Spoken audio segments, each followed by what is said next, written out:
some problems in cloud, so it's okay. So if you could not follow, then just raise your hand so that Aryan or Ajit could help you out in connecting me. Else we will have a session at the end of the timings as such. Okay, let's go ahead. So what we are going to discuss today as such. The basic principles of audit, because ISO 19011 is the one which gives you that management audit perspectives. So I'll be sticking to this basic principles of audit only for the time being, because this is just a 2-hour slot. So mostly we'll be sticking to that IT principle perspective, how we are going to have an impact of IT reviewed on that basis. Then the challenges faced in performing the conventional audit during that pandemic as such. What are the challenges which we are facing as of now when we are going for an normal audit, and what will be the issues which we'll be facing, and what is the solution for the challenges as such. And then benefit of remote auditing. What is the basic benefit of having a remote audit being enabled? Then remote audit with ITC support. That is information technology and communication support. How we are going to do this. Then next one is some thoughts from ITC security perspective. This is where all of us will have a better understanding as to how this can be handled, or maybe what are the issues which we will be facing when we are going for a remote audit from the cyber security perspective or from an IT perspective. Then again, there is a risk of remote auditing. What are the major risks and what are the major categories of risks which we have to take care of? Then what is the remote auditing process? In that process, how we are going to have a remote audit planning, how this is being impacted by the ITC as such, the information technology and communication. Excuse me, Jijil, excuse me. Yeah. There is some problem in your sound system, I think. Something is happening. Can you please check? Hello, am I audible now? It's audible, but two sounds are coming together, I think. Oh, maybe it's like some other things are getting out.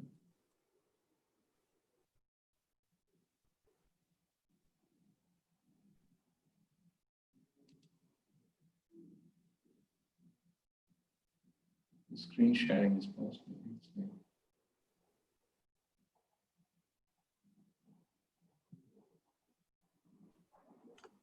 Let me remove this. Am I audible now? It's okay? It's better, much better. Better? Yeah. Please continue. Yeah, thank you. I think that I could remove that and then go ahead. Yes. Screen sharing is on, is it? It's on. It's on. For me, it is showing as host. Yeah. It's on. The screen sharing is on, sir. Okay. Yeah. So on that, maybe at the later stage, we will be looking forward for this remote audit planning. How that planning will have an impact on our remote audit. No, I think remote audit, the screen sharing is posted. That is what is being shown over here. Ajit, is it okay? Remote audit. Conducting remote audit and remote audit report. These are the in conclusion. These are the discussions or points which we will be discussing for the day, and then we will be concluding. Just a minute. Sorry for this interruption. Actually, Ajit. Yes, sir. Yeah. You can move into the presentation straight away. Actually, I'm on the presentation, so it is not being. Just a minute. Let me share it again.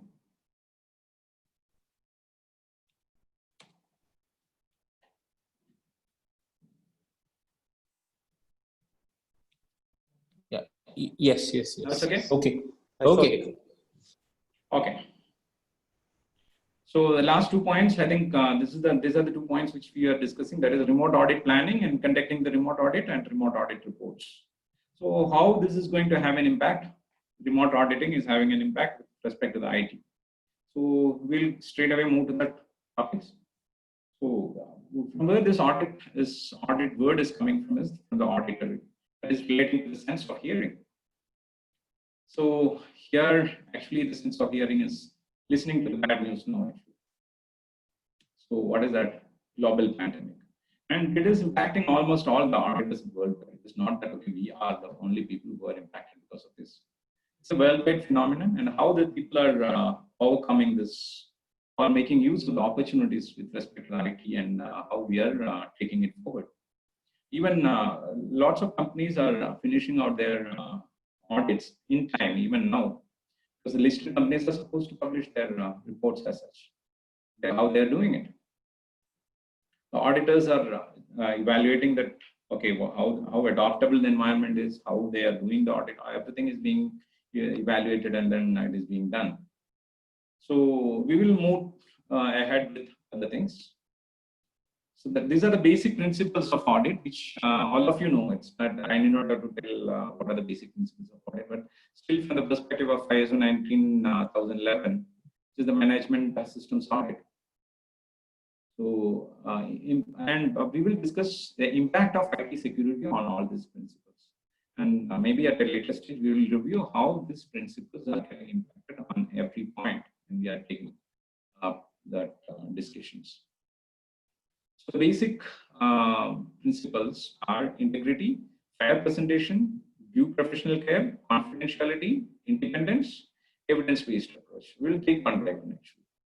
And then we will discuss the impact of information technology on these basic principles as to how this is impacting. First, we will take the integrity as such. What constitutes the integrity? Here comes the details. Perform audit with honesty, diligence, responsibility, observe and comply with applicable legal requirements, demonstrate your competence, perform audit in an impartial manner, remain fair and unbiased in all your dealings, be sensitive to any influence. So these are the things which basically an integrity refers to. But what is the role of IT in this? Let us have a look at that. So maybe my screen is just a minute. Okay. Now it's audible. It's visible actually. Okay. So when we get into this integrity is this is with reference to the auditor's integrity and how we are conducting the audit, how the documents are being audited, how the data security is being ensured, how the data integrity is being ensured. All these things are under review when we are going for an audit. So how we preserve the data integrity, how we validate the data, how we back up the data, how we always keep an audit trail, how the access controls are being impacted, how to remove or duplicate data, how to validate that inputs. All these things we are doing all these things on our normal audit processes. But when we are doing a remote audit, how this is being ensured? That is one of the biggest questions which almost all the auditors will be facing when we are doing that. So that is one thing which we have mentioned. We will look into that as the time goes as to how this can be done. And this is the skill set as such. What is the skill set of auditor as such when he is going for an audit of this sort, like in remote audit, whether he is having the right skill to do that, whether he is having an understanding as to how to use the tools. So we will look at that and building the character, because we would have built the character with the client as such, maybe earlier itself, or maybe if there is a new auditor, it needs to be built. But remain fair and unbiased in all your dealings. That is one of the things which we are basically looking forward to ensure. So how that is being done when this remote audit is being taken care of. Because remote audit is a thing which we are doing remotely and in a virtual environment, probably just the way how we are meeting now. Because I can't see you people, but I am talking to you as such. So how that is being done?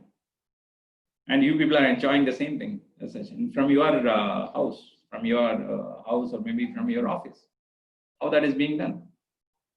So, but while doing that, are we doing in a secure way of communicating?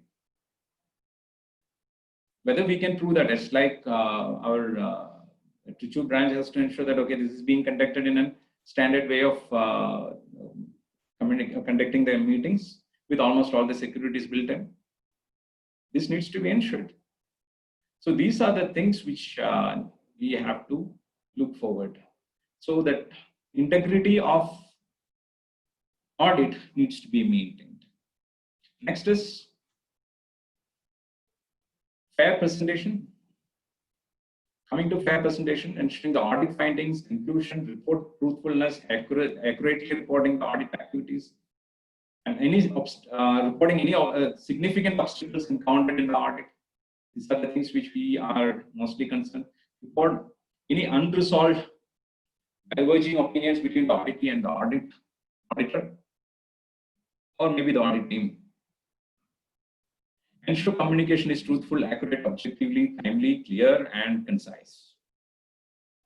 So these things, how we are going to do that when we are doing that remote audit?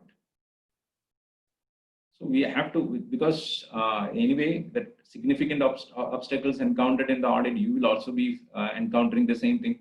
Because you will be facing the fraud issues while we are doing the audit. So how that fraudster is being interrogated if it is not in person. So in-person meeting is totally different when we are interrogating a person for an fraud or any other thing. How that is impacting our report? If it is like a fraud with respect to the financial statement, or if it is with respect to fraud with respect to an asset verification. So if anything for that reason requires an clear presentation of the facts. So these facts, from where we are getting the facts? It is through this remote audit procedures actually. So how we are going to do that? We will look into that. So I will just run through this basic principles of audit because I need not have to explain all these things. So while doing a fair presentation, what we are doing, we do well when our clients do well. That's the reality, investor relations. So how we will ensure the fair presentation of audit reports while doing the remote audit? So these are the things which should be ensured by the end of this session. Whether it is being answered or not, but you will have to get back to me whether I have answered this or not. So due professional care. Exercise due care based on the importance of the task and confidence placed in you by the audit client. Then make reasonable judgment in all audit situations. So to make a reasonable judgment, you should have the facts and figures. So in a remote audit, how you are going to take it? How you are going to take whether it is an advantage or whether it is a disadvantage. So back on due professional care, why we use ITC? Remote audit. And so when unusual times demand creative solutions like what we call tools or we call technologies which you are going to leverage and how that is going to help you. We will have some demos of tools or maybe one or two things which I will show you, which is currently used in US and all. So confidentiality. Exercise discretion and use and protection of the information during your audit and during your execution duties. Oh, Vasant Kumar has raised hand. Not use. Okay. Yes, Vasant. Hello, Vasant Kumar.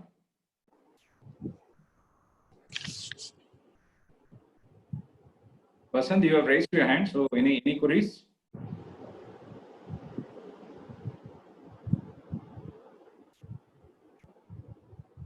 No. Okay, we'll go ahead.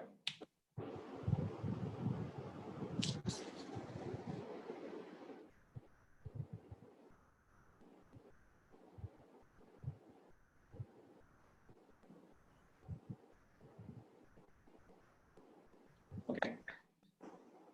So we are on confidentiality. So do not use audit information for personal gains or detrimental way of interest of auditee. Then properly handle sensitive or confidential information. And with respect to the confidential information, we have to look at what are the legal and regulatory restrictions on auditor or maybe for an auditee or from both the perspective, we need to be very much careful because the data protection law is on its way. So, and IT Act is getting more vigilant on day by day. So the confidentiality will be very much a critical element when we are doing whatever, even if it is in traditional audit or maybe if it is in remote audit. In remote audit, the technicalities will be a little bit on our side. That's it. So protecting the data protection, confidentiality. And then what the bill says for that is even the government can bring in exceptions for that. So coming to the basic principles of audit again, independence. All of you know what is independence. Remain independent activity being audited, be free from bias and conflict of interest. So how we are going to ensure the independence when you are doing a remote audit, because there may be dependency on the auditing with respect to how you are going to share your data from your screen, or how you are doing a remote review of their stores, or maybe for inventory, or maybe assets. How you are doing that while maintaining your independence on these things. And we have to make sure that conclusions are based on only on evidences which you could attest for. So how we could do that? Auditor independence, because the company is hiring that auditor and we are reporting to the investors. So we have a tight line to walk through. So in some cases where we have to have a feel that okay, we will always sleep when only when the issue hits, we are waking up. Okay, oh now it's the time to wake up and then address the issue. That should not be the way. We have to be more vigilant, or it's like our motto itself is keep awake when all others are sleeping. So finding evidences is the goal of your reporting as such. And then it's like without an evidence, we will not be in a position to report. So a remote audit should be supporting that. Last, the sixth principle, evidence-based approach. You should be following this. Collect audit evidence that are verifiable. That is, we should be in a position to verify it. Then only we can produce it. Otherwise, how we are going to do that? Base the evidence on samples of available information. Yeah, I have. These are the things which we normally used to do. Samples available for information. Use samples since audit is conducted during a finite period of time with finite resources. Sample appropriately controlled. Here, that sample word sample is being given out here. But when we are going for a remote audit, we will have opportunities to look for an 100% verification. So in such cases, we may not have to verify for an remote audit, or maybe if it is a real-time audit, we may have to look for that.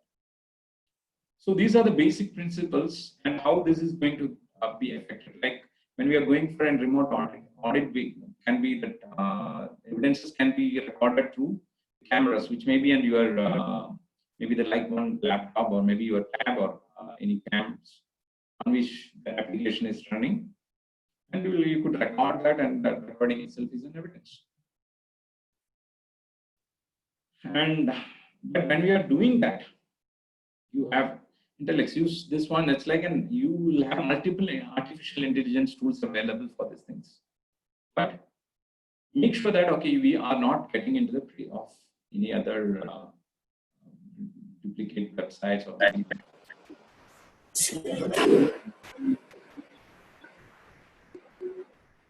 Hello. So now let us get into this challenges in. A minute. Sorry.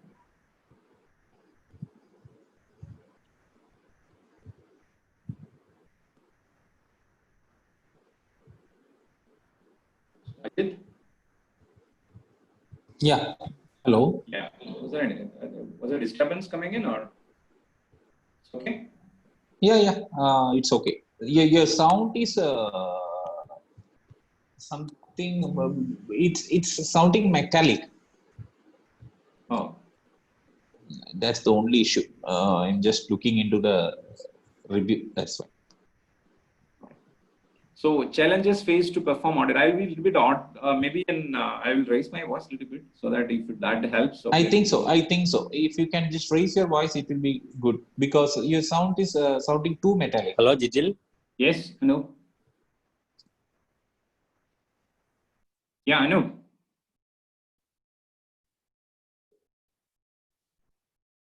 Hello. Okay, we will go ahead. Oh, yes, please. Yeah, now it's okay. If I am raising my voice, it will be okay, is it? Okay, okay. Please raise your voice so that that metallic sound may be compensated, please. Okay. So now we have done with what are the basic things, that is the principles of basic principles of audit we have discussed.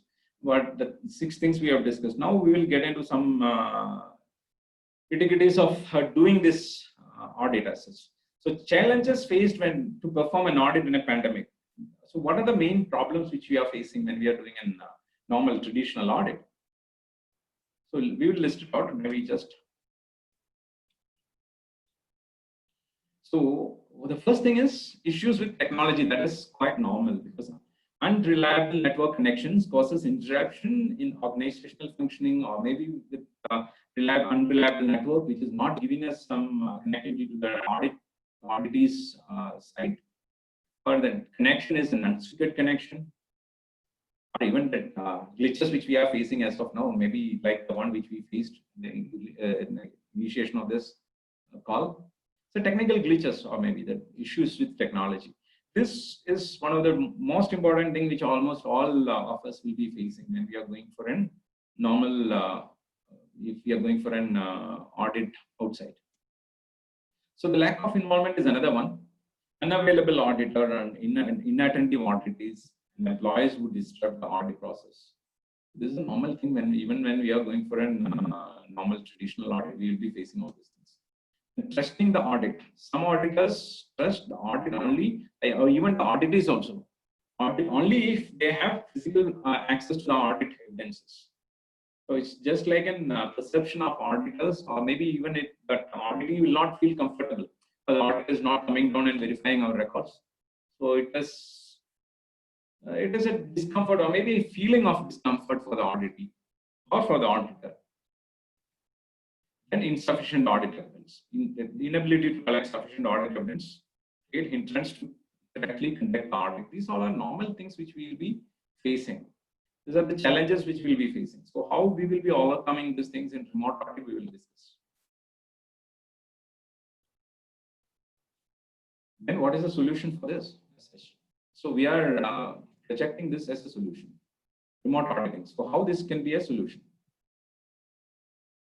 Audit is also known as an e-audit. Is exactly the same as an audit, but using electronic means to remotely obtain audit evidences and evaluate it objectively in order to determine the extent of conformity to the audit criteria. So this being that thing, remote auditing, how we are going to have a solution. This will decide as to this.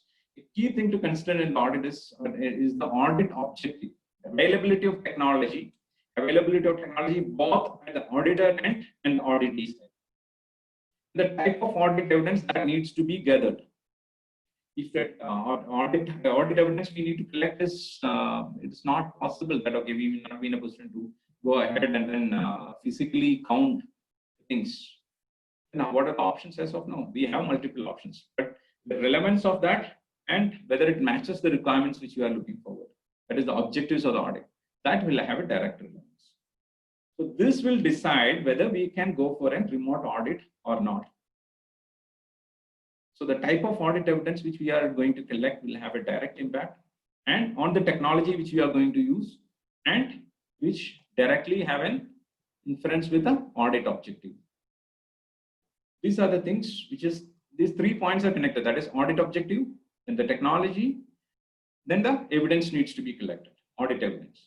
These 3 are having direct interface when we are doing this remote audit, and that will decide whether we can go ahead for a remote audit or not.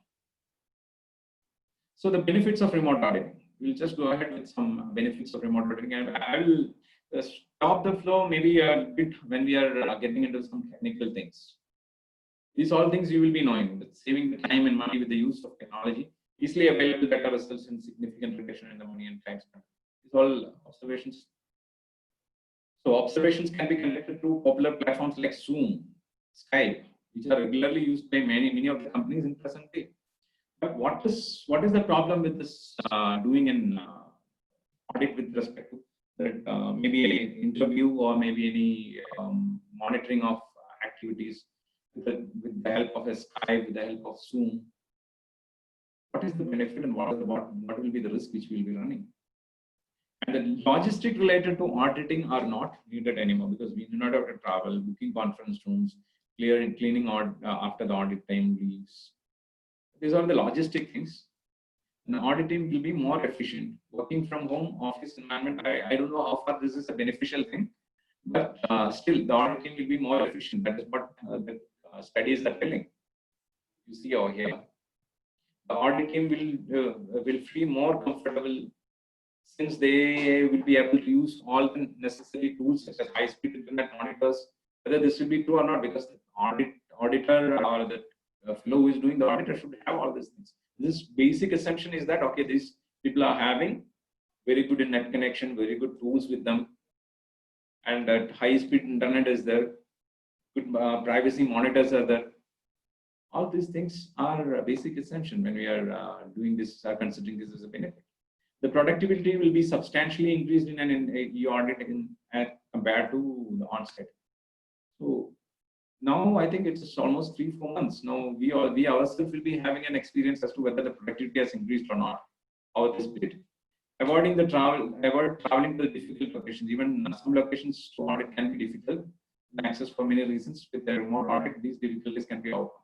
So we'll discuss at the later stage whether you have benefited from this or not. With this, okay, a lot of people, a lot of your articles may be working from home. So how it is benefited? What are the practices which they follow? We will discuss. Remote audit with ITC support. Actually, this is in maybe a process demo actually, and then we'll see in product maybe for that reason. Is it audible for yes.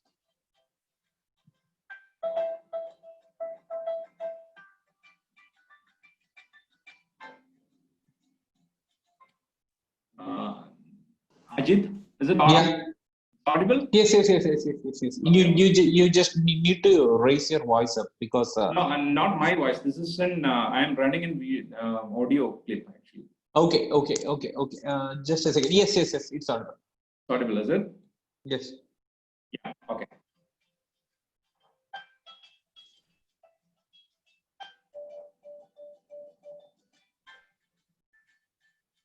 Here, let me stop here.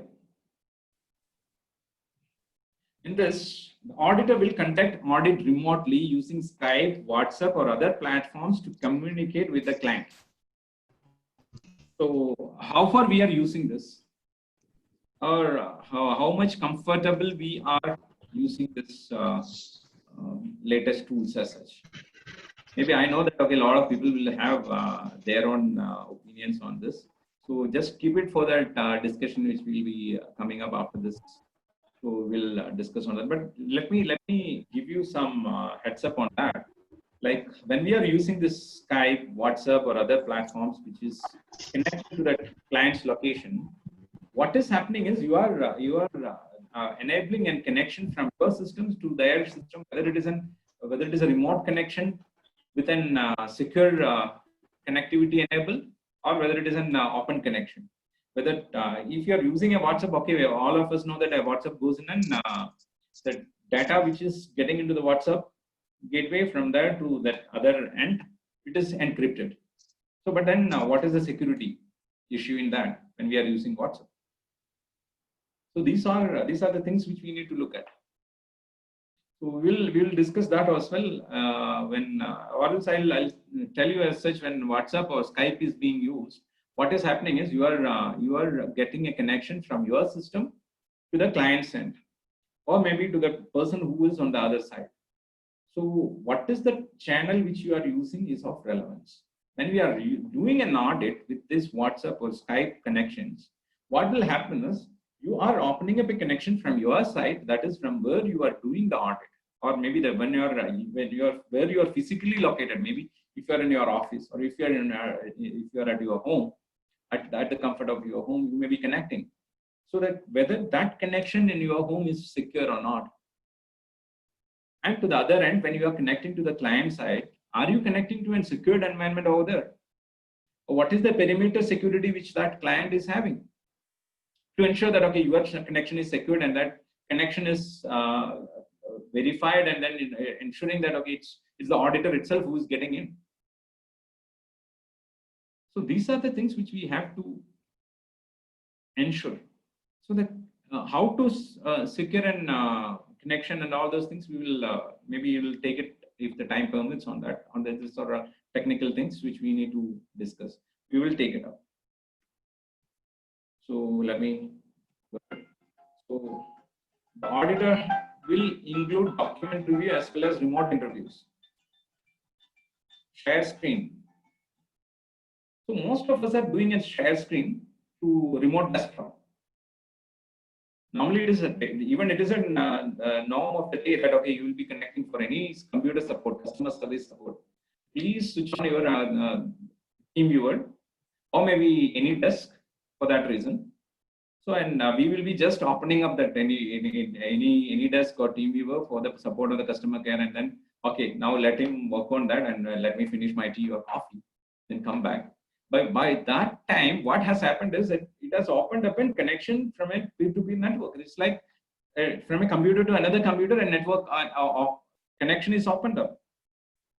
The real connection, that means a point-to-point connection from your computer to the other computer. It's a direct connection through that TeamViewer. That is an application or maybe any desk. So what is happening? Whether that data is moving, whether what are the things which he has access, what all things you are supposed to access. All these things are having very much important, because you are supposed to record all these things when you're doing a remote audit.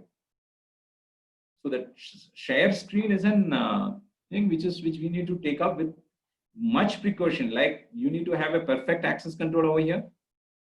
That is, if you are requesting for if you are doing an ERP audit, you will be looking for a share screen from the other side. So what is the access which an auditor is supposed to have? So view access only. So then when we are having a view access, what is happening? We are viewing that screen, but whether that access can be escalated to an editable option. Who else can edit that? Who else can view that? All these things are very much important when we are doing these things. And any screen sharing process which we are doing as part of a remote audit, we should be recording all these things. Otherwise, what will happen later, at a later point of time, when the auditee is mentioning that, okay, these were not that legible, or maybe these were not the documents which we have produced, the auditor will be in soup. So screen sharing is one of the things which we have to be very much careful. Even the other things which we are discussing, but I'm just opening up the platform for further discussion and evaluate online informations.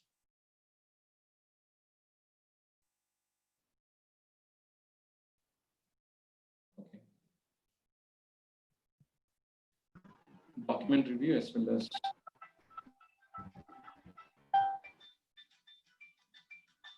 screen sharing as part of that evaluation, and then auditor may not always live video feed like another one to show the facilities and share pictures. So how many of you did? And as of now, it's like there is a requirement for an inventory audit. It's like 31st March. Most of that companies will have a requirement for an. Okay, the auditors will be called forward for a physical verification of the inventory as on the inventory. The normal practice which companies will follow. So how we will participate? Because of COVID, nobody would have participated in that. So what are the options available for us for an inventory verification? We have options, multiple options are there. We can roll it back from the date when you are going for the audit. You can roll it back to that date on which by adjusting the purchases and sales for that period. Or else we can be present if the auditor is doing, or if the auditee is taking an stock on any day, which is now also we may not be in a position to reach the site because of this social distancing, or maybe because of containment areas which is prevailing in the land, and we may not be in a position to go ahead to that site. So what are the options which we can take up? Like we can have a direct video streaming. And even there are options wherein we can, if that bundles of stocks are there, and on the top of that, whether that is having that full, because you may be having it is shown that okay, you have piles of stock on one side, and you may be presuming that okay, on top of that layer is full, but maybe the other side it is blank, or maybe it is quite it is totally hollow on the other side. So how we will ensure that? We cannot climb on top of that, and we cannot reach there. So what is the option? Earlier, people used to, okay, you just climb down and then give me some sample from that side. Now, what we are going to do when it's remote audit? So the technology will help you. Okay, you can use the drones like in cameras that the people who are coming down for this marriage functions, they use drones to take the pictures. So the drone can help you to search for that on the top of that, whether that area is full or not. And even the things which you are looking forward for any asset verification, the same thing is applicable. But when you are streaming, when you are live streaming, do understand that, okay, you are doing a live streaming between the auditee and the auditor. So what are the security measures as applicable earlier, whether it is an encrypted one, whether the channel is an encrypted one, whether you are using a VPN network. VPN means virtual private network for that reason. If it is not that, then what we are doing is we are exposing that client's data to a public media, which will again put the auditor in a big soup. So these are the things which we have to consider. So I will just show you one sample of, or maybe a demonstration of a product. It's not that, okay, we are, or maybe I'm promoting a product as such, but it's shown in the net, and then I'll just show you that link. I have taken it. Just a minute, hold on.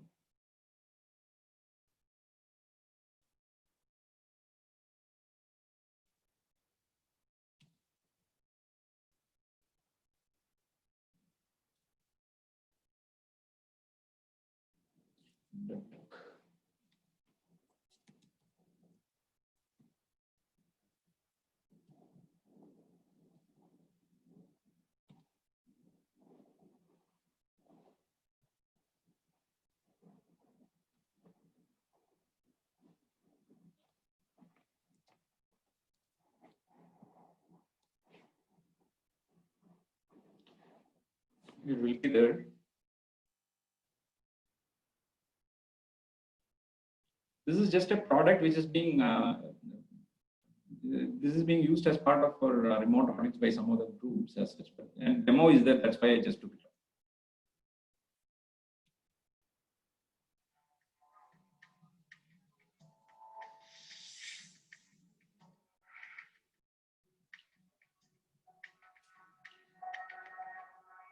So when we need to view that whole area, we just can do that.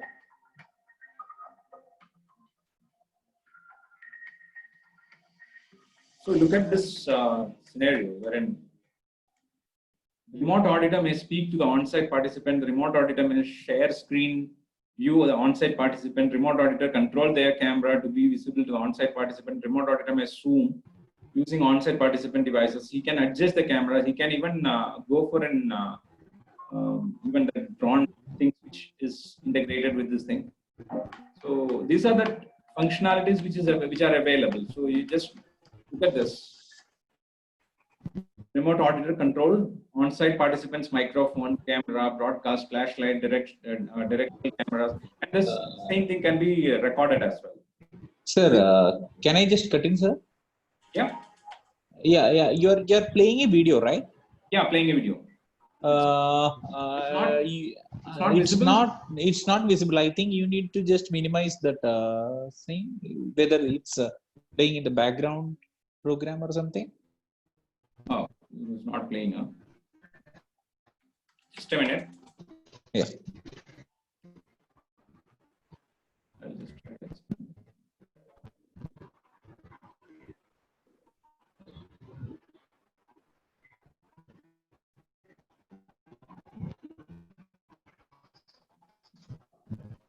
back to this.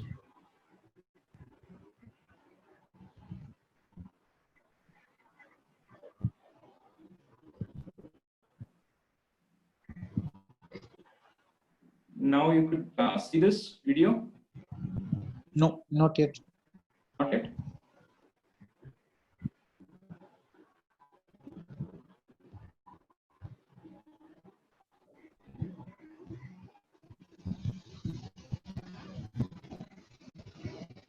Now it's okay. Yeah. Yes.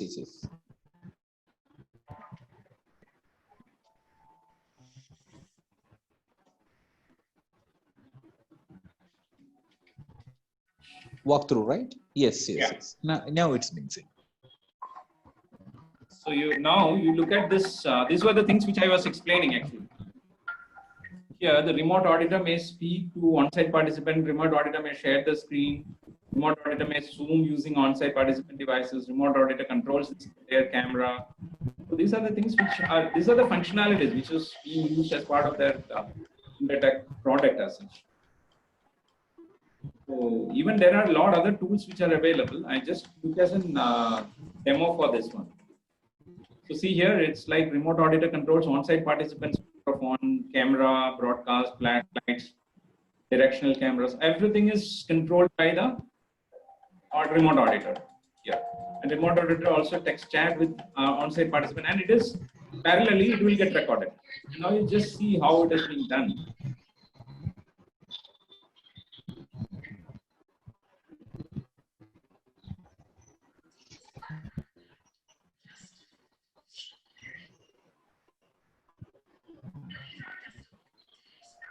So you see that application which is running on that cam. That is where the 360 degree is available.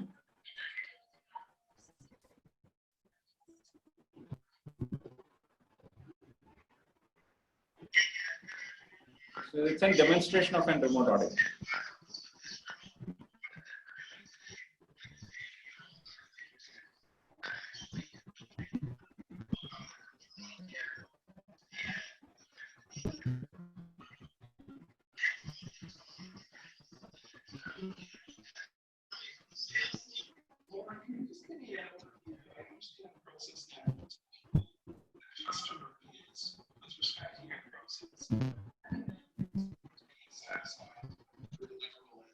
Sure. So this process is an internal stakeholder. So it could be a sales development manager. It could be a meeting with either our clients or with prospects.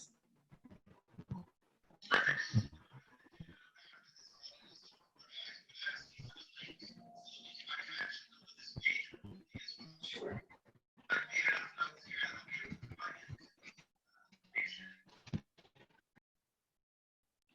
I think it's okay. We'll move ahead. So this is just an example, or maybe it's a demonstration of a product which is being used by the people as such around the world. So let's move to that later on things.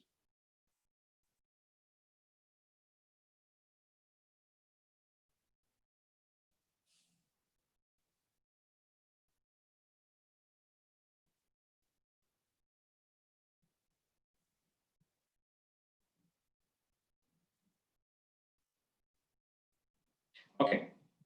Now the screen is visible, is it? Yeah. Okay. We'll move ahead. So remote audit, some thoughts from ITC. You need to just show the screens of PowerPoint. I need to again go for that.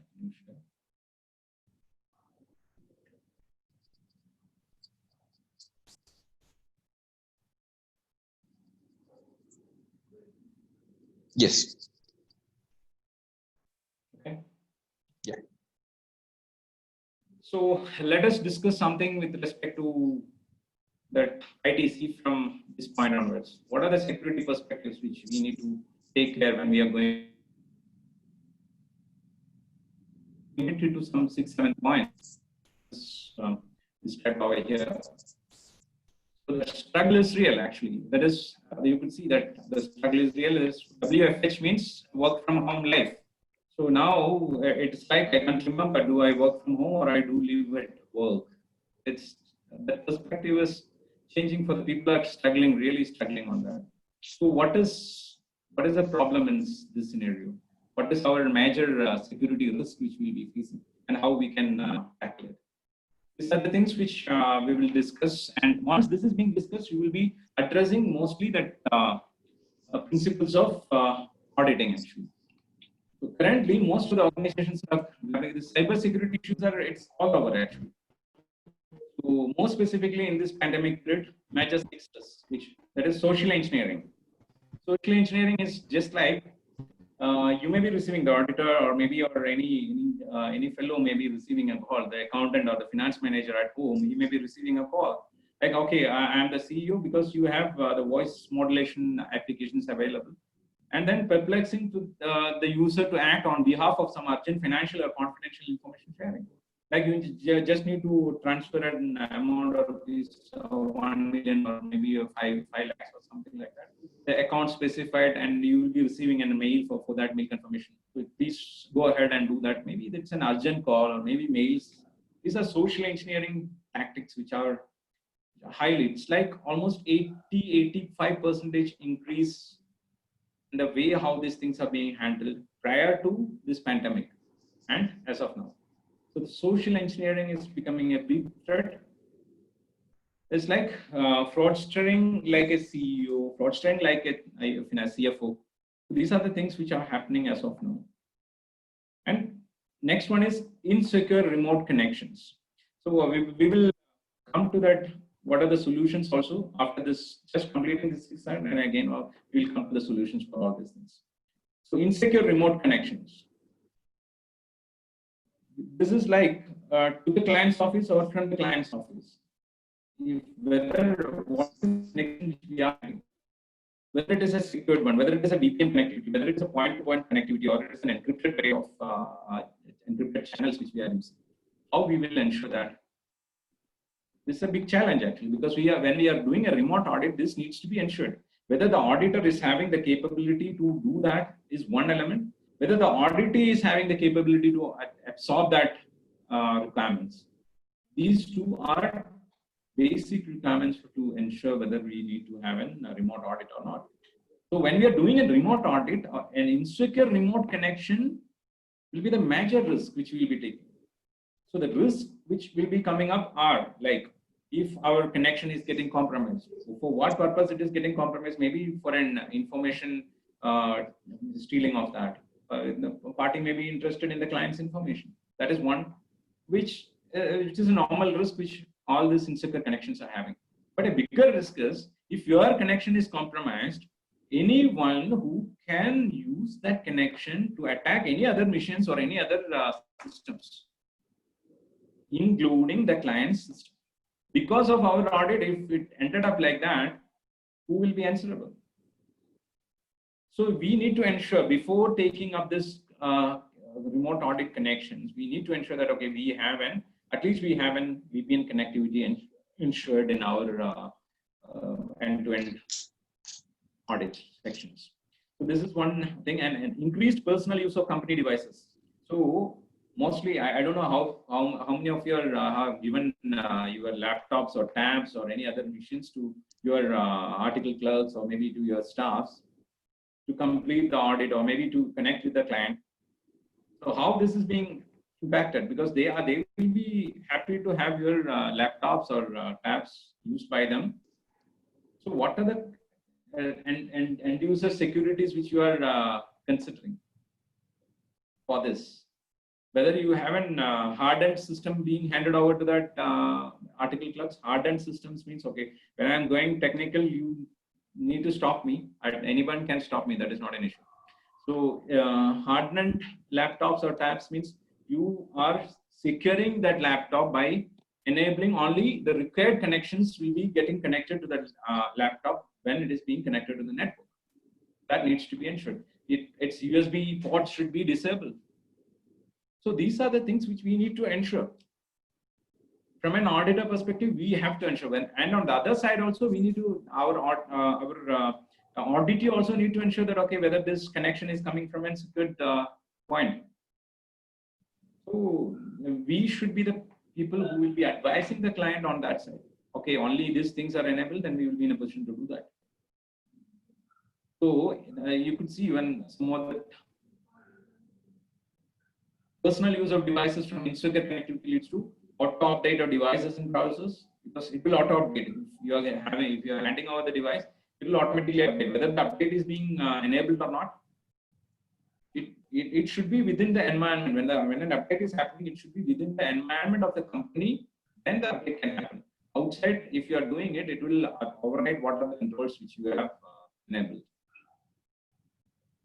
So even your browsers will be outdated. Then advertisement with Flash and exe files, downloads, etc. will be a normal now, because these people will be browsing. Okay, you enable them to go ahead with the use of Gmails or any other things in their system, they will do that automatically. What will happen? You will have Flash executions happening. Maybe exe files will be getting downloaded. So on the back end, there may be a lot of applications which will have cookies or maybe any other Trojans may be enabled in that. So we are not sure on that side. So the usage of personal devices, that is one. And insider threat, the client, employer, contract, or external support staff in financial stress or job loss threat. This is one of the major things which is happening as of now. Because some of my clients who are into IT sector, they are having a concern that, okay, they may be losing a job. And because companies are paying 50% of the salary or 60% of the salary.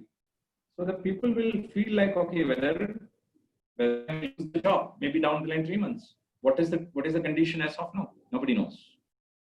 And even the companies are not capable enough to move ahead with a full payment mode, because they are also not sure about the fund flow of this. So this will lead to insider threats. So people will automatically look for options how to make money.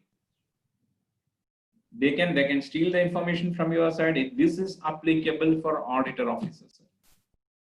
Whether your office is carrying a client's data within the system, maybe a tally information, all these things are at risk. So you have to be very much careful when you are collecting the information from the client, keeping it in your servers, your systems, your personal laptops, your tabs. All these are riskier place, and you can do that, but then what are the controls which you need to enable that for that? That needs to be kind of ensured. The confidentiality while work from home. So when you are work from home, and even if I am working from home and my family is around, and if I'm doing from some client meetings, what will be happening? My wife will be coming in, my children will be playing, their sounds will be making noises. So how we are going to do that? And even when we are discussing, so maybe if it is a critical client meeting which is having a strategic decision on whether to move ahead with an implementation, whether to move ahead with a manufacturing unit or not. So it may be a critical information with respect to that competitor. So we are unknowingly becoming an option or becoming a window for throwing out the confidential information through that channels. Maybe it's openly heard by our family members. Maybe some visitors are there. They are hearing that. The confidentiality while work from home is an important thing, and you have to follow that. It's like we have to practice some standard practices of operations, standard practices of doing work from home.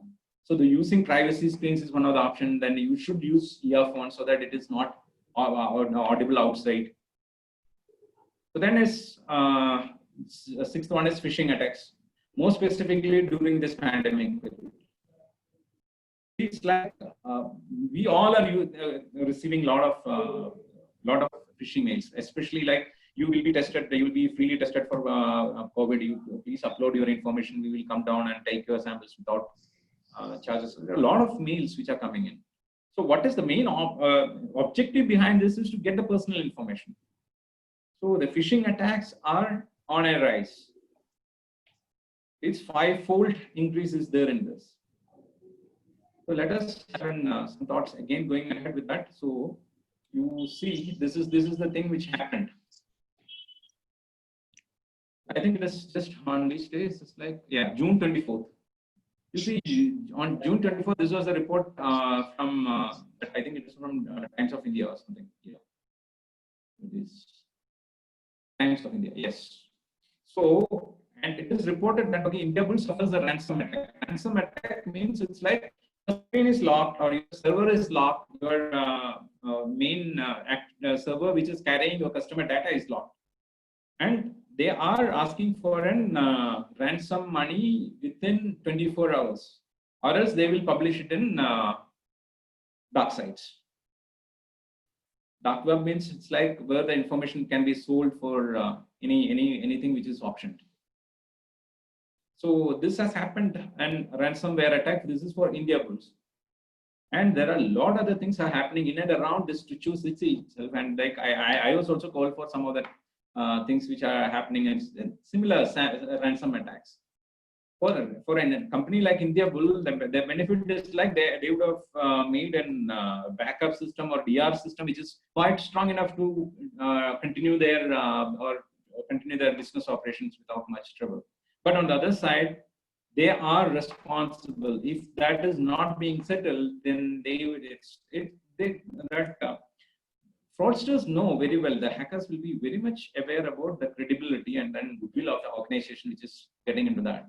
So a compromise of customers' information will be of huge risk. So what if when we are doing an audit, if it results in that path results in a ransomware attack, who will be responsible for that? These are the things which we need to be very much careful when we are doing this. So that is why in between I am taking up this requirement to have a VPN connectivity or maybe a secured connection should be enabled, and then only we should go for a remote audit. So this is one thing, and even you can listen to that. I think yes, most of you would have received this over WhatsApp, but then this is the thing which this fellow.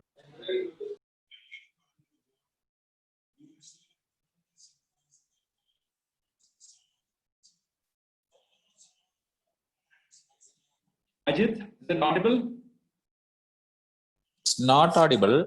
You just need to, because what happens in Zoom, it automatically gives predominance to your voice only. Okay, I will just look whether this is audible, or else I will just do it in a.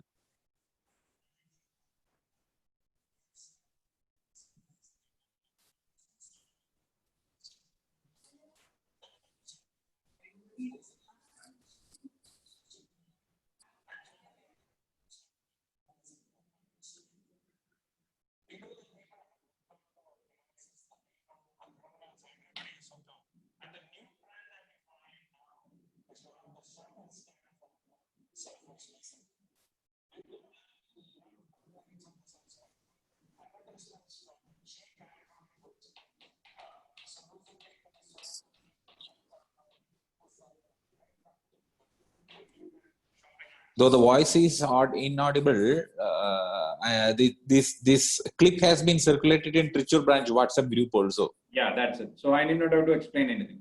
Yes, so, yes. Yeah, so that's what this clip is quite famous, because from yesterday onwards it is getting circulated. Okay, because 2-3 members from outside, I would like to request you. No, I will explain. I will explain. Yes. So what is it is like that cyber crimes are on an increasing mode as of now, and most of the people are getting into the lot of this maybe that what is fake sites, fake websites like Amazon or Flipkart. Such sites are being faked up, and they are taking you to that site, and then if you are making any purchases, what will be happening? You will be losing the money and ending up as and victim for that particular social engineering attack, or maybe it's a phishing attack. So this is on the rise. So that is what we need to be more careful when we are using our mobiles, when we are using our laptops or tabs. Never ever use the link which is given in that particular mail. If you are going to buy, you just search for Flipkart, search for Amazon, then get into the site, then do the purchases. maybe the price is quite attractive for you. Maybe it's like a washing machine, or maybe your fridge is available for 1,000 rupees, brand new, or maybe 2,000 rupees, brand new. You will be forced, or maybe you will be attracted towards that buying practices. So these are the things which we will be very much which are coming up as part of the normal thing, and which our clients are also will be prompted to do that. As part of that audit, we need to take care, or we need to review what are the things which are happening within the client's environment. Take for example, if one of the client would have, he may be a retailer, and he would like to buy this items from online shop, because it's quite enticing to buy it for, maybe it's like an maybe a 100 or 200 fridges, or maybe washing machines, or any other items which is of homemade retail item, and you are getting it for quite attractive rate. Even the reseller will be quite prompted to do that. So these are the things which we have to be very much careful. And on the other side, you will have one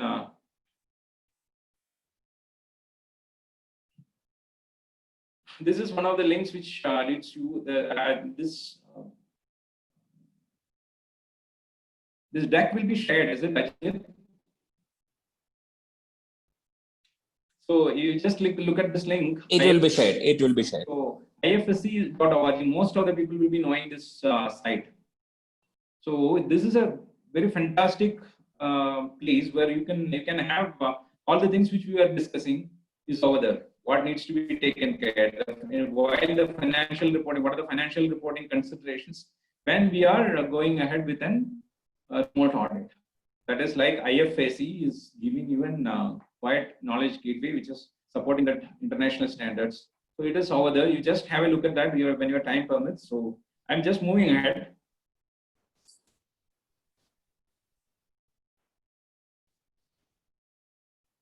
So what are the risks of remote auditing? So now, until now, we were seeing the risk of remote auditing. So consolidating it to the privacy. So we need to be these 4 elements. We need to be very much careful when we are considering the remote audit.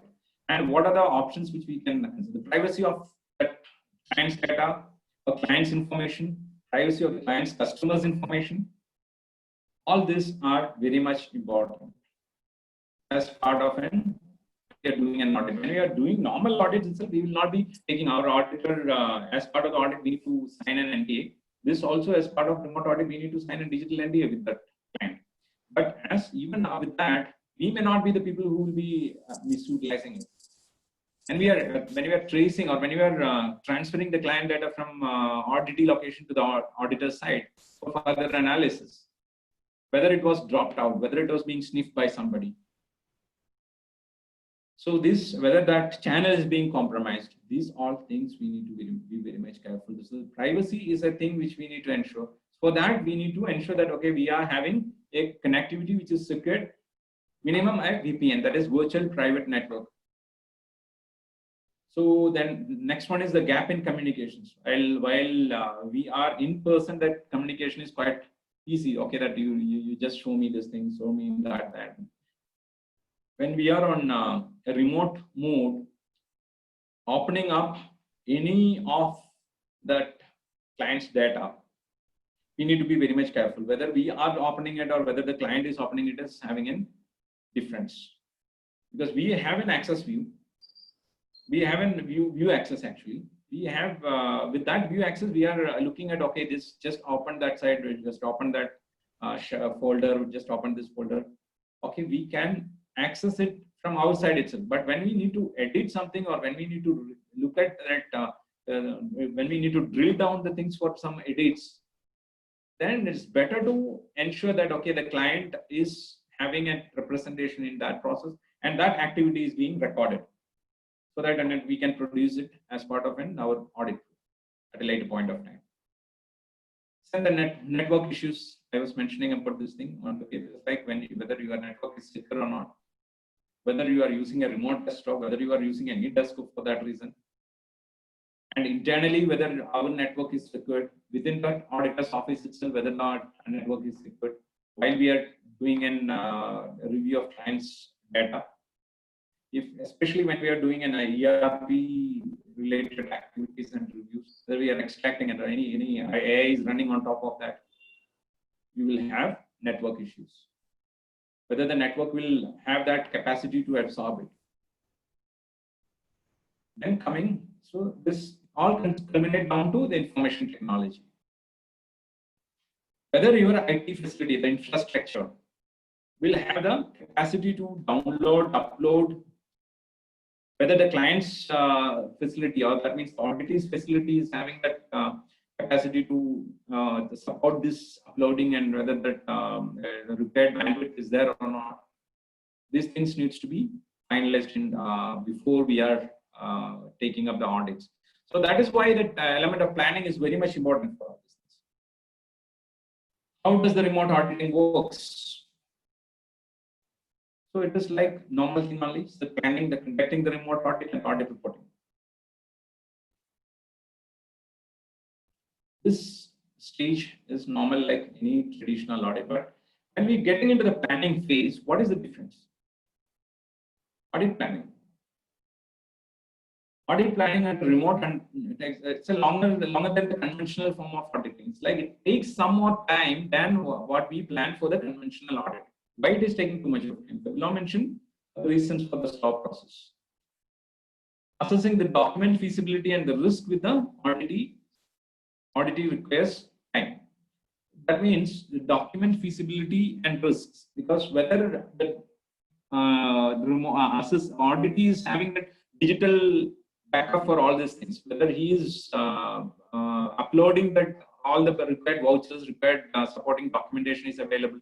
In case of an ERP system, the documents can be uploaded parallelly. You can review that invoices or any other document or vouchers, even for that supporting vouchers for expenses, and all those things can be uploaded with a process flow actually. So that won't be an issue if that is available. Where it is not available, what is the option which we can look forward? Whether an auditee support can be absorbed for that. So what is that auditee support which we will be taking, and how that can be ensured that auditor's independence is not compromised in such cases. So these all things will take some time, and you need to evaluate the risk of reporting a false thing. Like, okay, we are without having an understanding of what are the documents which the client carries, or without having a required sampling being done by that auditee on behalf of the auditor. It's like an auditee cannot do anything on behalf of an auditor, but in a remote audit environment, we need to have a reliable source wherein we are watching that scenario. We will be recording that, the whole thing will be recorded, and then only we can have a reliable audit evidence to build. So these all are relating to our previous slides, like audit or basic principles of auditing. So the basic principles of auditing needs to be supported with remote audit. Whatever be the things which you are doing, it needs to be ensured. So determining the different ITCs used and how they will be used is a lengthy process, and hence it consumes time. So what are the information technology and communication channels which we'll be using? Whether, as I was rightly mentioning right back, maybe on the last slide, it's like what are the facility which the client is having? Whether the client's infrastructure is supporting this client transfer. Maybe a file transfer is an easy thing which you will be doing. Like it can be transferred to one folder, which is accessible to the auditor only. So, but how will we ensure that it is accessible to the auditor only? So that needs to be perfectly completed with that communication, and we need to get an assurance from the client with respect to that control features which are built in, because internal control features we need to verify. We are confirming that, okay, this commensurate with the size of the organization, the internal controls are built within the organization. That assurance we need to give even if you are doing a remote audit. We just cannot compromise on that. So this requires some more time when you are doing the planning, or maybe you are doing the audit planning. Review a test on the use of ITC before the audit to confirm that there is a stable connection and people know how to use the technology requires time. So the testing process needs to be there. In our earlier audit planning, it is not there. We need to test the connectivity, we need to test the capacity, we need to test the capability of that users on the other side. We need to test our skills as such. whether we are capable enough to go ahead with that. So that needs to be ensured before taking up any remote audit for that. So that is audit planning, and then the conclusion derived from after analyzing risk and opportunities provide the basis for further audit planning. So that means and risk-based analysis is the first thing which you are doing. For that reason, any audit will be having that risk assessment. That is the audit risk assessment. So the auditor confirms with the organization about the feasibility of the remote audit method proposed in the program based on the required ITC and his knowledge of the organization.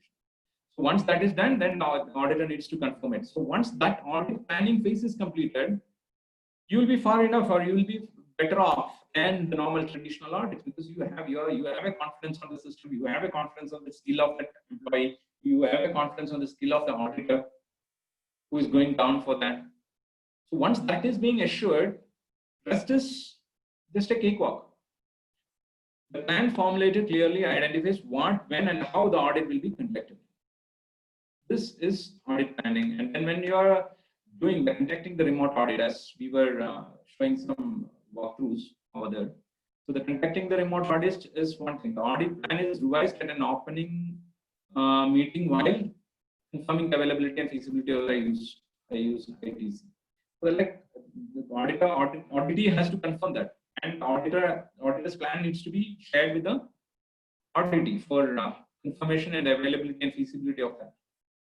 The so selected ITC platforms is tested, and the lead auditor or they're conducting it with by way of interviewing the advice, reviewing the documentation via screen sharing techniques, observing the work environment, work activities, and operational processes to a more advanced ITC platform.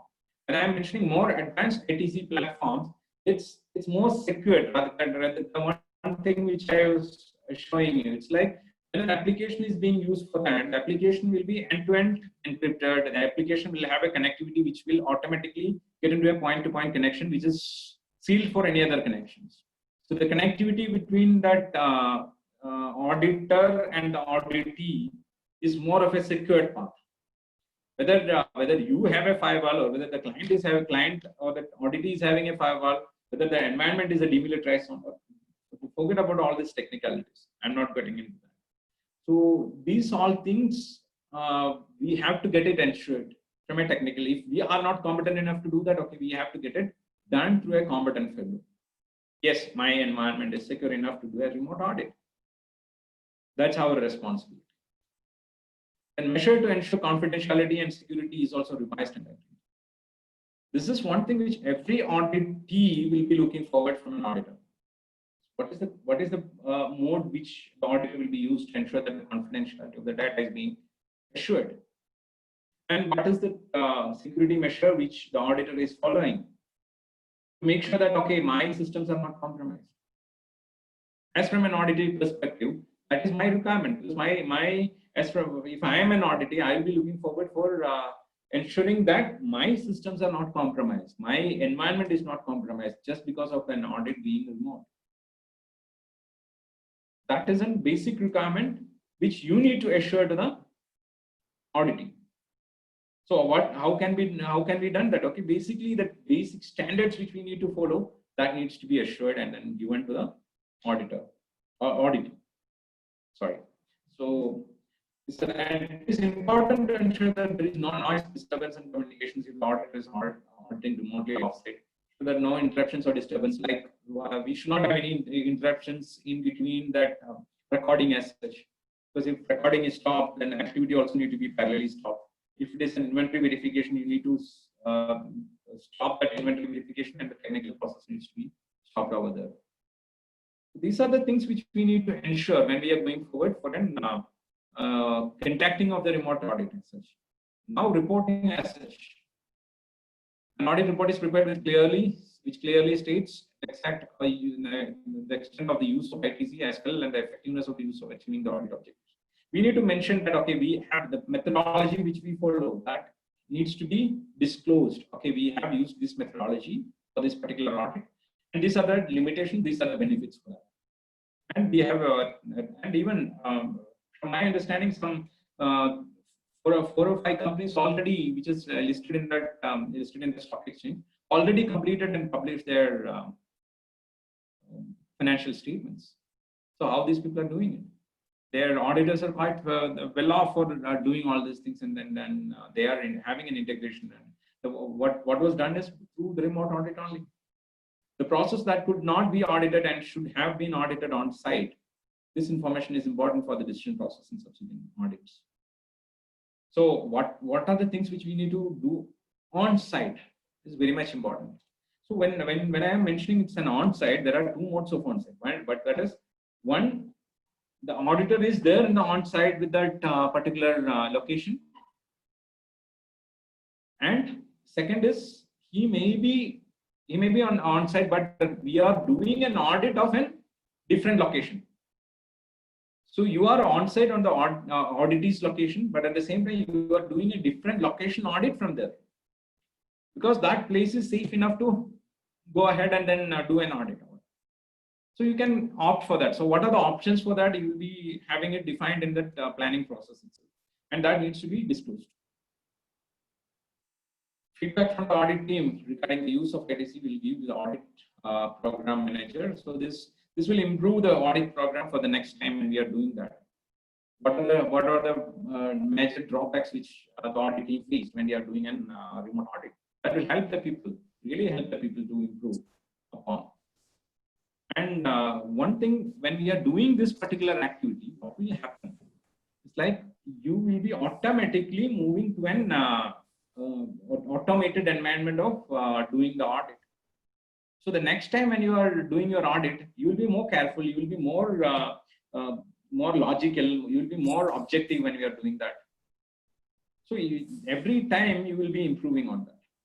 So this is how that in the remote audit will help you out, and even the remote audit will help you in saving the time, money, your maybe that logistic activities will not be there through that.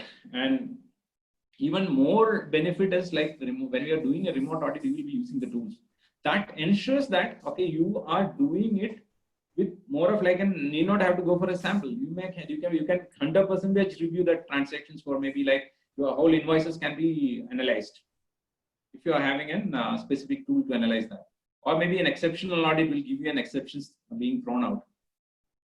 So these are the things which you have to look for, an automated tools which can help you out in these things. So this is one thing which we need to be specific on. Moving from a traditional audit to a remote audit is a boost to work-life balance. For sure, you will have better time off, and you will be saving the time. Your productivity will be improved. That is what is supposed to happen. But it takes a real integration, or else it will be a real headache for you. For sure, if the integration is not happening. It's a collaboration. It's a collaboration between the way how you communicate and way the technology is helping you for that. So for this reason, you have to have a perfect collaboration, perfect integration of your communication with the audit team, and how you are evaluating the technology and how we are utilizing the technology for the benefit of audit. I think we are almost done with that timings. I don't know whether we have time to discuss. Is it Ajit? Yeah, we have time. I kept in such a way that I will have at least minimum half an hour to discuss the thing. Yeah. We can throw the floor open for questions also. Yeah. Now.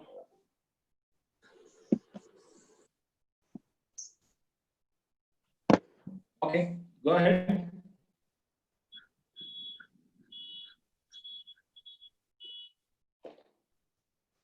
Yeah. So anybody who's having some questions can have. I think there are some 4 chat sessions are there. How vouching would be done effectively in remote audit, as these are the most important tasks. Very good question, Sakir.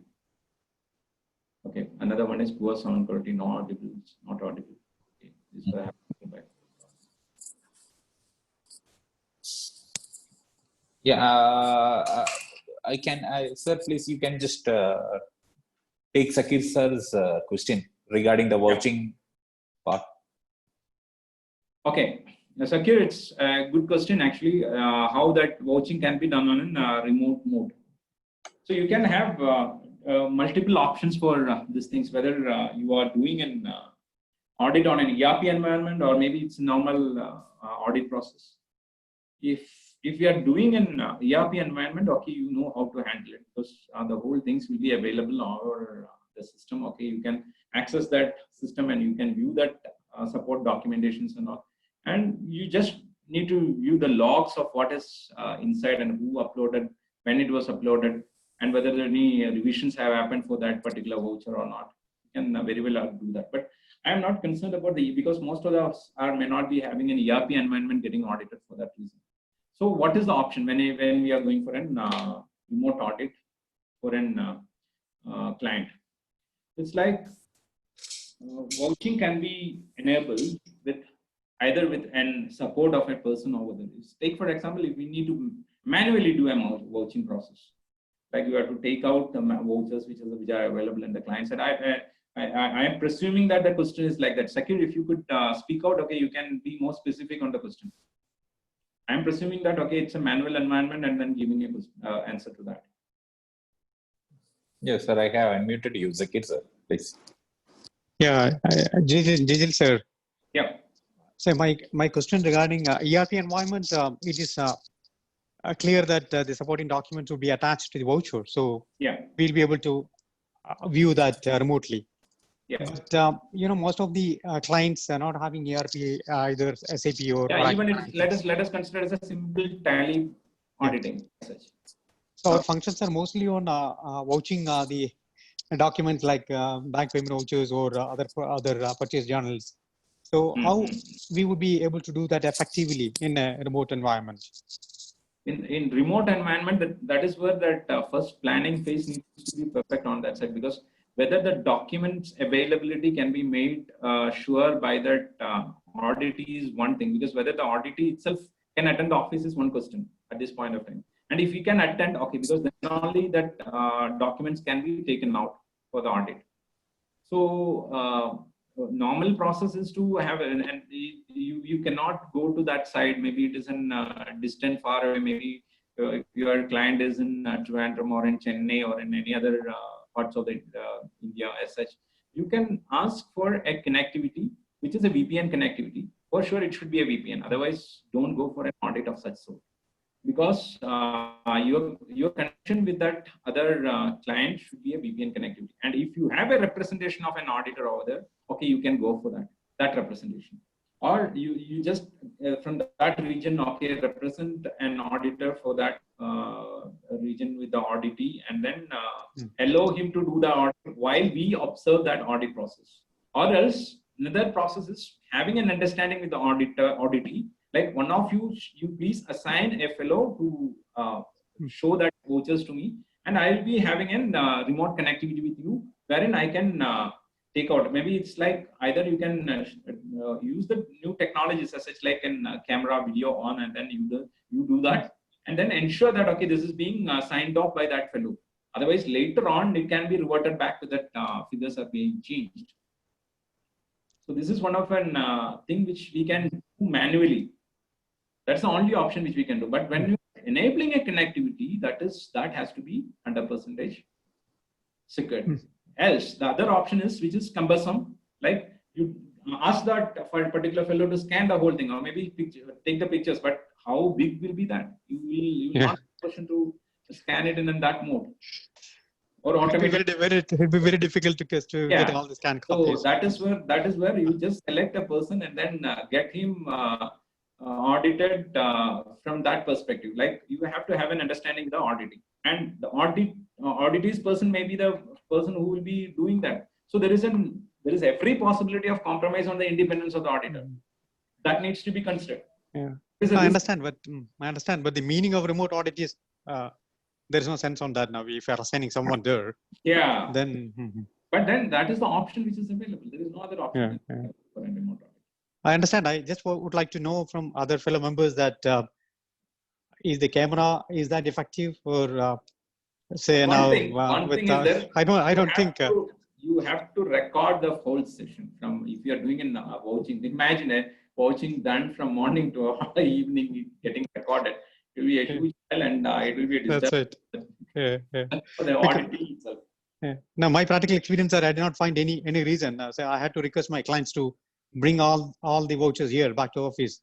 That's the only option That- which I could That's a practical. find. That's a practical thing Yeah. which normally all of us will be doing. Like Mhm. bring that vouchers down here, and we will verify. But at the same time, there is okay, that documentation passing and all is an transportation or logistical thing. But how you access their data is more important. Okay, you have an Excel data being forwarded. That is not the way how to go for the audit. Mhm. Because they are maintaining that data or their total financial systems in that. It's a simple tally system itself. So how you are ensuring that okay, the tally system is foolproof and the integrity of the system is being maintained? That usually we access that to any desk or team viewer. That's a what the practice we risk do. is. Mhm. That's what the risk is. You understand? Yeah, understand. So later on, because at this point of time, remote desks and any desks are being closely monitored for access. So anybody who is doing a sniffing activity in between, he will get the whole data which you are looking at. You understand? Yeah. So what are the precautions we could take for that? Maybe You just enable a VPN connectivity before getting into this remote desk. Okay, thank you. Thanks. Okay. Yes, sir. Yeah. Anything more? Yeah, I think I can add on to that what Zakir sir had asked, sir, that in my office, what we right now do is that we use more time for the sampling technique so that we select the vouchers and things so that the process flow is being monitored and the auditee can scan as much documents as possible. The using the sampling technique. So, sir, I will like to invite your attention to the Q&A. One attendee, the Q&A port that yes, the auditee is operating. Yes, sir. In ERP environment, whereas the auditor is not, and auditee is converting the documents into an Excel and passing on the information to the auditor. In such case, how effective will be the audit? It will end up as an Excel audit. It won't be an excellent audit. Sure. Because passing on the information on our Excel itself is not a suggested way of doing actually. Because I understand that okay, most of us will be using Excel for audit purposes, but then communicating it over public mails and communicating it through that model. Because once audit is having an environment of ERP environment, what is the need for converting it into Excel? Because how you are going to rely on that Excel when the auditor or auditee is having full access to the system? Frozen actually. So we have to be very much careful when we are accepting the Excel at that point of time. Any concerns in this? If you have any different point of view, any member, you can just throw it out. I'll try to answer from my perspective.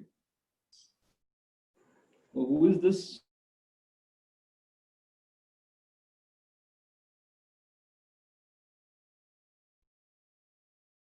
Hello.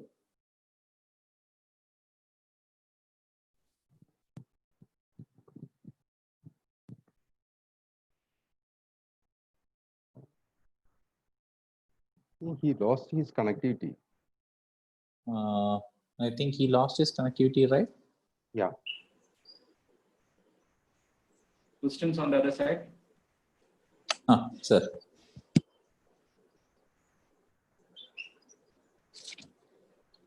Hello.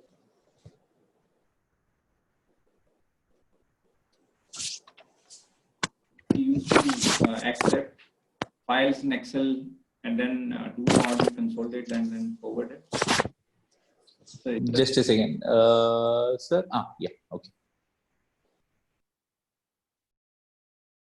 Aryan, No. We temporarily lost your connectivity. That's why.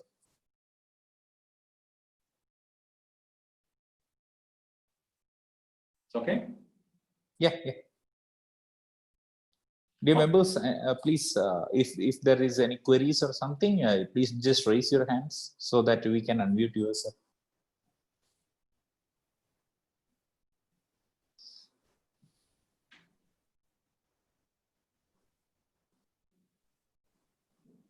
Anything?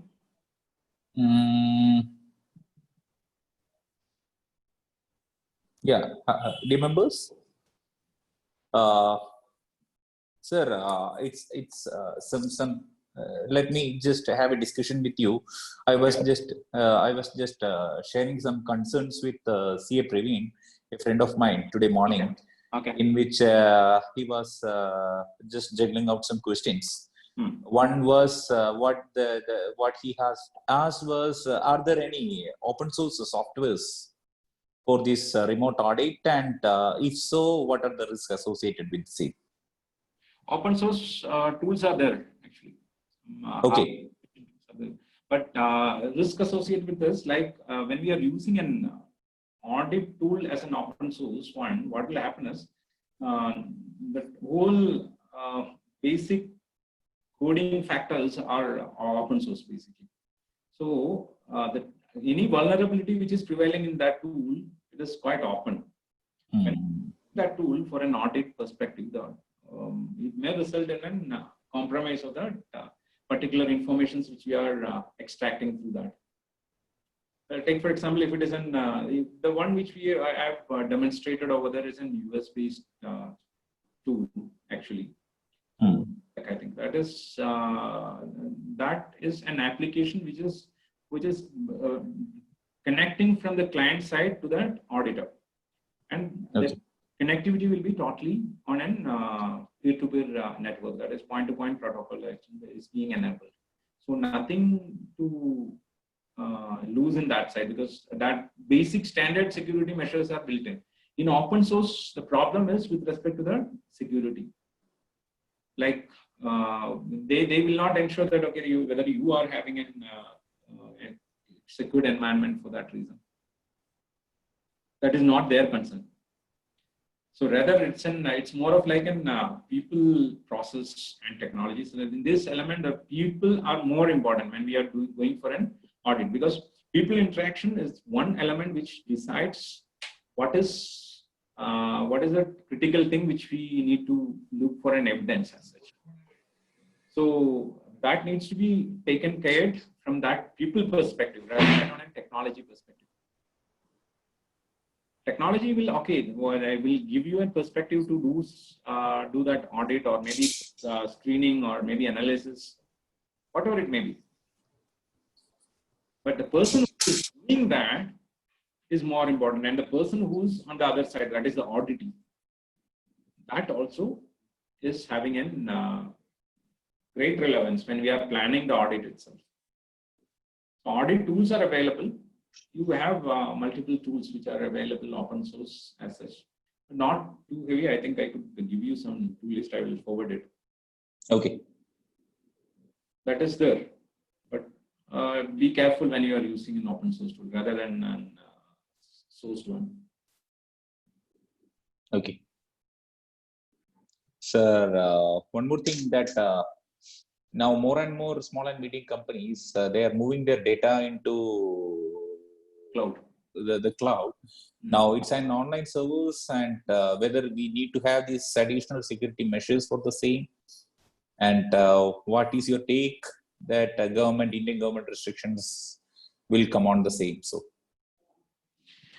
as of now, it's like moving to the cloud is the norm as such. It's like it's better to, rather than building a data center of yourself, because it's not that easy to build a data center which is secured fully with respect to its perimeter security, and then its internal securities with respect to its access, internal security with respect to its database, its platforms, its operating systems. It's not that easy, because you need to have, and you need to build out specific skills inside the company to monitor all these things, and you need to have a continuous monitoring system enabled for those activity. But when you're moving to the cloud, that all headaches are being taken out. But one thing, when you move to the cloud, you are giving your data to a third party.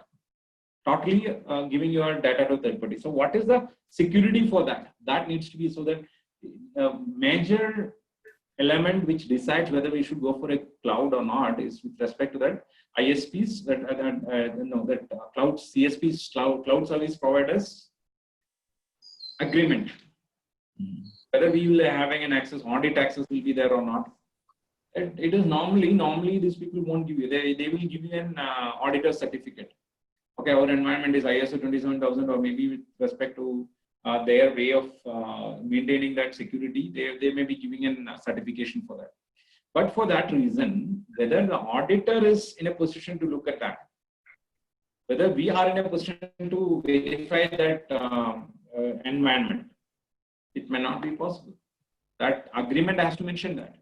Then the agreement has to give an assurance that okay, that data center will be up and running without any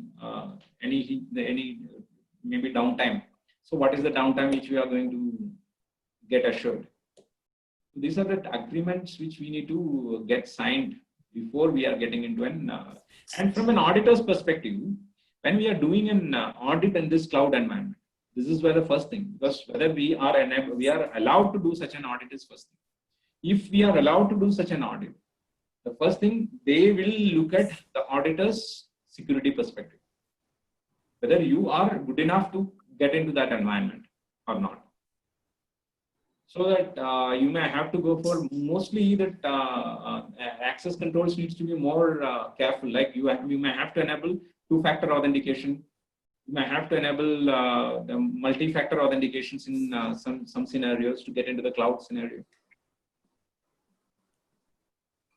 So otherwise, it's quite good. Okay, because access to the audit is to the same location, auditor is to the same location, and even when you are getting into the advanced things, you can run an AI or on top of what the database they are having with respect to the client's data. You can do the own analysis. And even there are scenarios where we can go for an audit of agile mode. Agile means it's like when you are doing the audit, you will be having meetings stand-up meetings on a daily basis. So that your plan will be tweaked on a daily basis to meet that particular requirements at that point of time. It's a normal process. Agile is a methodology which came out from an development process of IT activity. But this is quite adaptable in our environment as well, because every day we will be having what are the activities which the other fellows are doing, and I am doing, and consolidating it on the day end. And then stand-up meetings will end up in a close-out meeting for the day, which will have maybe an online remote. They can have a team meeting, dinner out, maybe like they may be having their dishes at their center, and then we'll be having a half an hour chat, which will improve the team's understanding between the team actually. So which will be what we call it as a motivational thing. So the remote audits will result in a better collaboration between the auditors actually. It can. Okay. Yes. Yes. Did I address your query? Yes. Just a second. I have CA Praveen online. Yes, sir. Okay. Hi, Jijil, Praveen here. Yes, Praveen, how are you? I'm good. How about you? Good. Okay, so I had one question, Jijil. See, I can understand from an Trishur perspective, right? I am more concerned here perspective, and I'm not looking at people who have an ERP environment necessarily, right? Yeah. And we have our clients are basically people who have Tally and Yes. who might be traders, Yeah. and these people also we have to audit, right? And at this present scenario, we are not able to visit their locations and Yeah. their orders. The location is not accessible. Yeah. So for such a scenario, and the audience, I understand mostly would be people who have logged in from our local environment. It'll be helpful if you can throw some light on what tools they can use, which will help them to have a seamless audit, paperless, but will also help them to conduct, and I'm not saying that it should be fully secured, right? Because I'm not sure if everybody will have to get a VPN access and all those things. when we do such audits in such environments. Hmm. So is there something which can be like a mid path which you can suggest, and that will really throw light to them because they're all pondering in the dark? Yes, Praveen, the concern is really practical concern, which I also shared with when Shakir was asking the question. Because he has asked it the first time itself whether the remote audit can be done from an perspective of local regional perspective. That's first thing which I will suggest is that there are tools which we can use, but mostly our audit perspective is mostly from a Tally or maybe a real time and maybe an online accounting systems which is available as of now within that environment itself. Mostly it will be Tally based.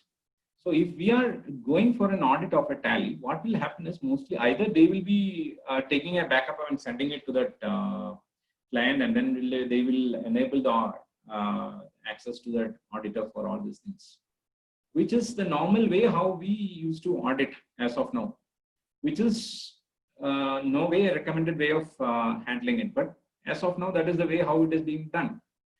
But from my perspective, that is like you will not be having an because our auditors are may not be having an environment wherein we can have a secured storage of the client's data. If at all, for any reason, if their office systems gets compromised, who will be answerable? The auditor needs to be answerable for that, which will be a big risk for an auditor from when considering the benefit which we are deriving from that. And on the other side, there is one more element. What is the value of the information which we are going to lose on the other side? Because the auditors and auditees keep a good relationship. And to have an audit on that side, okay, better to have an connectivity which is secured, at least. Because we mostly the auditors will have some connection which is net-based, like maybe from an Asianide or maybe from BSNL or from Reliance or from any service provider for that reason.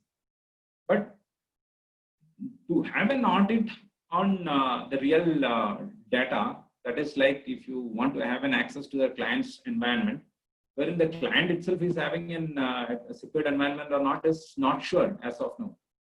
Because mostly our clients may not have a secured environment. So we are taking up a risk.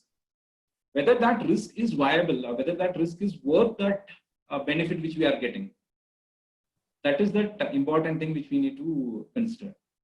If it is being considered as a worthwhile, okay, if my auditee is not having any problems, but at the same time, there is an inherent risk which carries behind that, because if at all, for any reason, if that access is compromised, at that point of time when we are doing it, then we as an auditor will be responsible for that. That is the risk, which is, and it's not that, okay, every now and then when we are connecting to that auditee's location, this gets compromised. No, it is not like that. But I have clients wherein it's not even normal, like a client who is having an audit by itself. It's a small thing which is in company which is related to me, and they call me for an analysis. It's like, unfortunately, their server got locked, or it's like that ransomware attack. It is happening around Trichur. It's not outside. And they were asked to pay the money. So if that happens, client for sure runs that is being locked, then they will just print to the auditor is being responsible for that, or auditor asked us to open it up. So that is the risk which is around for that. So I do suggest an VPN connectivity if you are doing that, and get that details through an like tools you can use, any tool which you can use for the audit purpose. It is okay, well and good. Or even you can use the Excel. I don't mind, but do it in a perspective that, okay, either it is in an offline mode once you got the data downloaded from the client side to this side. Then again, there is another issue, because when you want to do the vouching, just like our Sakir was asking, how we are going to do that, because it is not being digital mode. So I had a add-on question to that. So if we are to look at file sharing platforms like Box or Dropbox or Google Drive or something like that, and then have information shared between client and the auditor, Would that be a mid path which we can follow at this point of time and have documents shared through PDF scans or something like that? That can be an option, but one thing, if we are sharing some information over the public domains, it's not recommended actually, or you may have to, when you are sharing it with an connectivity which is available with your client, rather you just share it in that folder within that shareable locations in the client's location itself. Why you want to take it to that Google Cloud and then moving it, or maybe any sharing platform, common sharing platforms which is available on the net? Because it's in public place where, or else it can be done, some encryption models enabled, or maybe it's like simple things like maybe at least an hashing mode has to be there. But the hashing itself, it's like once it is compromised, it is compromised. My concern is like losing that data and then our auditors getting responsible for that. That is the concern. Thanks, Jijal. Did I answer your question, Praveen? Yeah, very much. Thanks. Thank you. So one more thing, it's like one chat questions. Using Tally audit tools. Yeah, good. No, the question was the first one. If the client is using Tally. The client is using Tally and the auditor is having a Tally ERP. The auditor copies the data to a pen drive and takes it to his office. The auditor copies the data in a pen drive and takes it to his office and does the audit. Tally tools. Is that sufficient? Using Tally audit tools. Auditor copies the data in a pen drive. So you are carrying that client's data, okay, and takes it to the. This is And he installs the same in his office and does the audit in his office. Is that sufficient? Purely an offline audit. Yes. It cannot be a remote audit as such, because you visited the client's place and collected the data. So this is normal thing which you can do, but at the same time, when you are touching on that data, and especially when carrying that. Okay, can we rephrase the question that if the client just zips the Tally data and sends the same into the auditors through an email, is that sufficient? Yeah, we can accept it, because then it's solid proof is that okay, this is being sent. But make sure that okay, data is at least encrypted and being sent to that auditor. Okay. Because it's an open, mostly that we auditors will be using Google platform or maybe Google Mail or Yahoo Mail or any other mails which are public domains. So any mails which are going through that is like if you want to keep it safe, better to encrypt it. That's my suggestion. Otherwise, also you can do that, but then there is no guarantee that it will not get compromised. Even on the other side, if you are encrypting it, even though it is getting compromised, it won't result in a data loss. Okay. It's encrypted.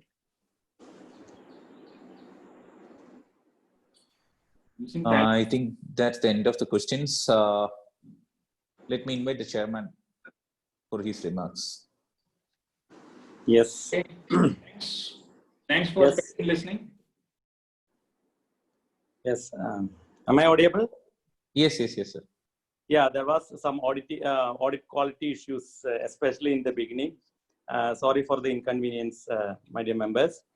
And thank you, Jijal, for your detailed elaboration. And also I thank CA Sakir and CA Praveen for active interaction. In fact, CA Praveen is a person who is using this remote audit concept really well in Thrissur. Yes. Jijal, having heard all your discussions, all your elaborations on remote audit, I feel for an SMP in Thrissur, the concept is a bit far off, because we are all used to the normal traditional audit systems. Still, we are all finding it difficult to cope up with this pandemic situation, because still, as you know, a lot of areas are still containment areas in Thrissur, and our offices are held totally closed, and we are sitting idle, except that here and there some tally works are being done. So this is a fact as far as Thrissur is concerned. But for an SMP, I don't know how far we can implement all these VPN and all. But definitely the concept was really good. And we all should, in the future, think about implementing such systems, because this is going to be a habit in the future, I feel. Thank you, Jijil, for giving such a wonderful presentation to all of us. And now let me invite our Secretary CA Ajit for a formal vote of thanks. Yes, sir. Before moving on to the vote of thanks, anything more to share, Jijil, sir, please? I think it's all done anyway. Thanks, Anup, for such a wonderful words. And then once again, I thank the committee for taking up a session like this. And the concern which Anup was raising was real. It's like whether we auditors will be good enough to adopt these methodologies, and then the remote audit is, whether it comes as a challenge or it's in whether it is an benefit for the auditors. It depends on how we take it forward. So that's for sure. It is going to be a real challenge for all of us to take this forward. But we have to accept the challenge from the beginning itself, or from the beginning of Chartered Accountants Association itself. We accepted challenges a lot. So true. I think we all can accept that. Very true. Thank you, Jijil. Thank you, sir. So stay safe, everyone. Thank you. Yeah. So, dear friends, the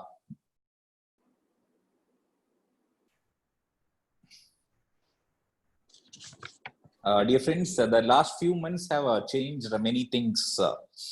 We thought that things will be normal after 3 weeks when the first lockdown 1.0 came, but that was not the case. And we are now trying to get back to the before COVID time, BC, in fact, and that we say normal times. But the reality is, most of the things that has been introduced after the post-COVID is there to stay.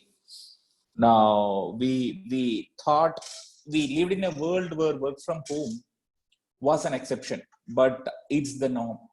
When video calling was another means of communication, but video calling is now the backbone of communication.